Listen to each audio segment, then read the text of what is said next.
बनाई गई थी और वो था राउलेट एक्ट।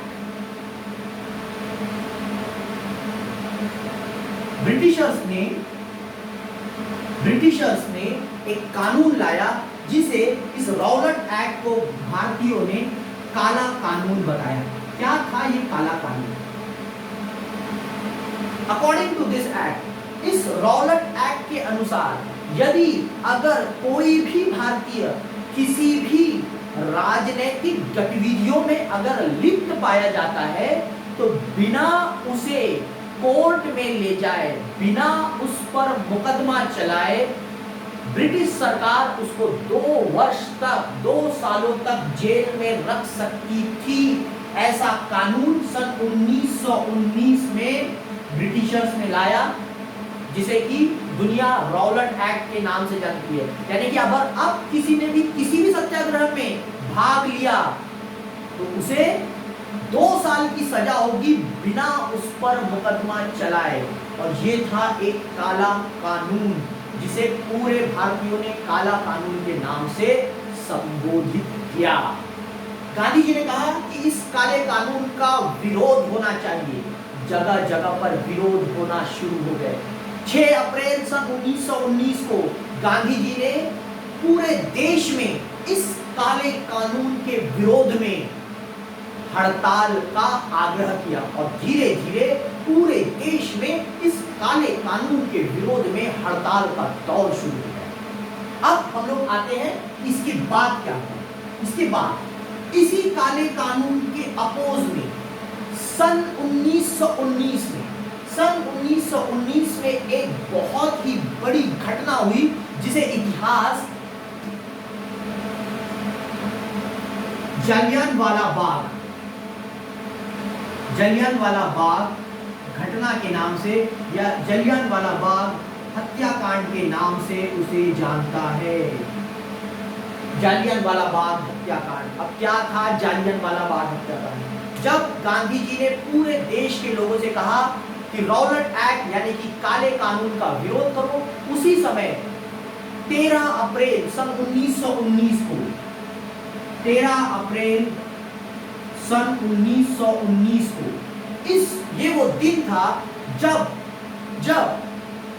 अमृतसर के जलियनवाला बाग में कुछ लोग बैसाखी का पर्व मनाने के लिए एकत्रित हुए थे और कुछ लोग इस राउलेट एक्ट का विरोध कर रहे थे। परंतु वहां का जो जनरल था जिसका नाम था जनरल डायर, उसने पूरे अमृतसर में कर्फ्यू का ऐलान किया था। उसका कहना था कि कोई भी व्यक्ति किसी भी तरह के प्रोटेस्ट में, किसी भी तरह के विरोध में शामिल नहीं होगा। लेकिन उसके लाख बोलने के बाद भी हजारों की संख्या में लोग जलियनवाला बाग में एकत्रित हुए, जमा हुए और उस काले कानून यानी कि राउलेट एक्ट के विरोध में नारे लगाने लगे। जनरल डायर ने जलियनवाला बाग में 13 अप्रैल 1919 को प्रवेश किया। आते साथ ही चारों तरफ के दरवाजे जहां से भी प्रवेश किया जा सकता था और जहां से उसकी निकासी होती थी, वो सारे दरवाजों को बंद करने के बाद जनता पर फायरिंग का ऑर्डर दे दिया। इस जघन्य हत्याकांड में कई भारतीयों की मौत हो गई और इस हत्याकांड से पूरे देश में ब्रिटिश सल्तनत के विरोध में एक देशव्यापी आक्रोश तैयार हो गया। और उसी आक्रोश के चलते भारत में एक नए आंदोलन की नींव पड़ी और उस आंदोलन का नाम था असहयोग आंदोलन। अब हम लोग देखते हैं असहयोग आंदोलन की पृष्ठभूमि के बाद। असहयोग आंदोलन यानी कि किसी भी व्यक्ति को किसी भी तरीके का कोई भी कोऑपरेट न करना। फॉर एग्जाम्पल, यदि आपके एरिया में अगर कोई शॉप है, कोई किराने की दुकान है और अगर आप उस दुकान को बंद कराना चाहते हो तो आपको उस पूरी दुकान को कोऑपरेट करना बंद करना पड़ेगा, यानी कि आपको वहां से खरीदी करना बंद करना पड़ेगा। गांधी जी ने भी यही दिमाग लगाया। गांधी जी ने सोचा कि यदि ब्रिटिशर्स के बनाए हुए कपड़े, ब्रिटिशर्स के बनाए हुए विद्यालयों में भारतीय नहीं जाएंगे तो मजबूरन भारतीयों को, मजबूरन ब्रिटिशर्स को ये देश छोड़कर भागना पड़ेगा। लेकिन उसके लिए गांधी जी को हिंदू मुस्लिम ये दोनों के सहयोग की जरूरत थी। और इसी समय गांधी जी को असहयोग आंदोलन में सफलता के लिए एक नई कड़ी मिली जिसका नाम था खिलाफत आंदोलन।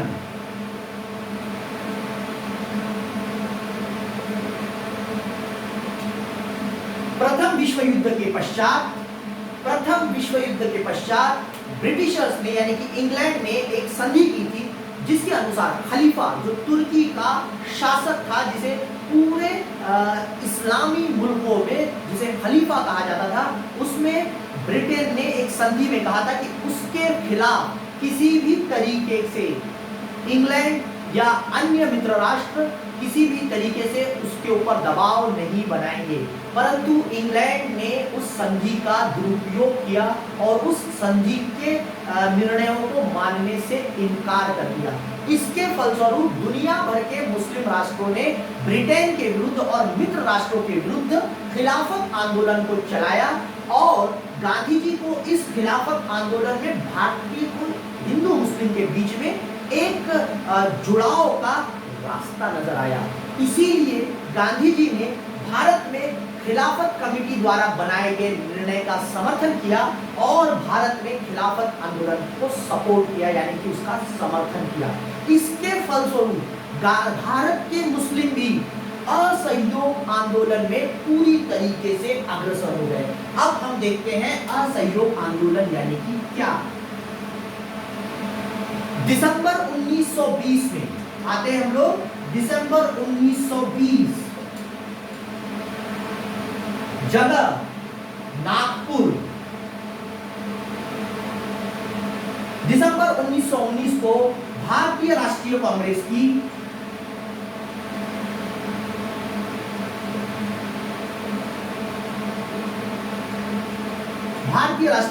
का एक अधिवेशन हुआ और वो अधिवेशन संपन्न हुआ नागपुर में। इस नागपुर अधिवेशन में चित्तरंजन दास मुंशी ने एक प्रस्ताव रखा कि पूरे भारत में एक असहयोग आंदोलन चलाया जाए जिसमें कोई भी अपने बच्चों को ब्रिटिशर्स द्वारा बनाए गए स्कूल में अथवा कॉलेज में नहीं भेजेगा। कोई भी व्यक्ति ब्रिटिशर्स के कपड़ों का, उनके सामानों का उपयोग नहीं करेगा। कोई भी व्यक्ति ब्रिटिश द्वारा ली गई पदवी या किसी भी तरह के अवार्ड को स्वीकार नहीं करेगा। जब ये सारे प्रस्ताव को चित्तरंजन दास मुंशी ने 1920 नागपुर अधिवेशन में रखा और गांधी जी से इस आंदोलन का नेतृत्व करने का आग्रह किया, तो गांधी जी ने दिसंबर 1920 में इस आंदोलन को सर्वसम्मति से पारित करवाया और पूरे भारत में असहयोग आंदोलन की शुरुआत हुई।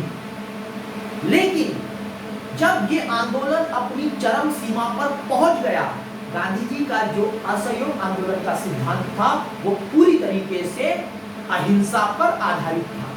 लेकिन जनवरी 1922 को असहयोग आंदोलन के दौरान ही एक ऐसी घटना घटी जिसके कारण 1920 में शुरू किए गए इस असहयोग आंदोलन को सन 1922 में ही बंद कर देना पड़ा। इतना देशव्यापी आंदोलन जिसके लिए इतनी बड़ी पृष्ठभूमि तैयार की गई, वो आंदोलन एक घटना की वजह से बंद हुआ और उस घटना का नाम मैं आप लोगों को बताने जा रहा हूं। जो घटना जिसकी वजह से असहयोग आंदोलन बंद हुआ वो था चौरी चौरा की घटना। क्या हुआ था चौरी चौरा में? जनवरी